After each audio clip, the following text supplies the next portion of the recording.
Combien de trésors dorment sous une couverture modeste? Combien d'histoires qui auraient pu changer votre vie avez-vous laissé passer, victime d'un simple jugement? Salut à tous, bienvenue sur cette chaîne. Aujourd'hui, on parle d'un proverbe universel, ne jugez pas un livre à sa couverture.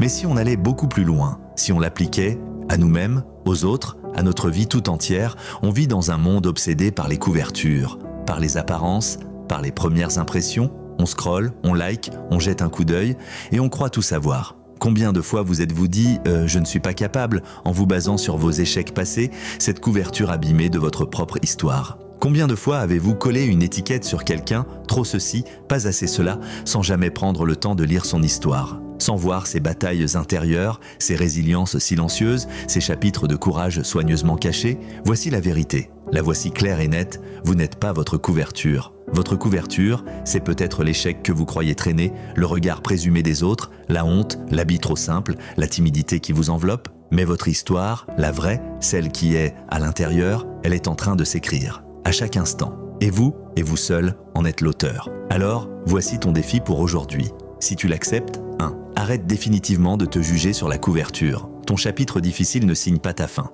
La personne que tu étais hier n'a aucun droit de dicter celle que tu peux devenir demain. Tourne la page. Commence un nouveau chapitre, celui de l'audace et de la bienveillance radicale envers toi-même. 2.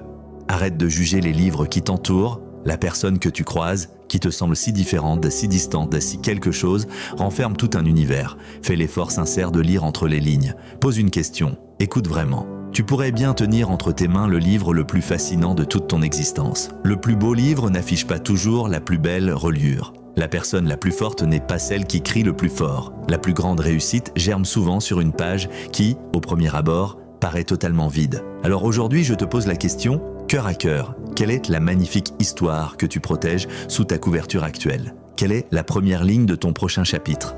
Laisse un commentaire pour partager le jugement de couverture que tu décides d'arrêter de porter, sur toi ou sur les autres. N'oublie jamais, la plus grande aventure, la plus belle histoire, le plus grand potentiel sont presque toujours ceux qu'on ne voit pas au premier regard. Abonne-toi pour ne manquer aucun chapitre de ton développement. Et surtout, ne juge jamais ton propre livre avant d'en avoir tourné la dernière page. Clique sur la cloche, like si ce message a résonné en toi au plus profond. Et à très vite pour la prochaine vidéo.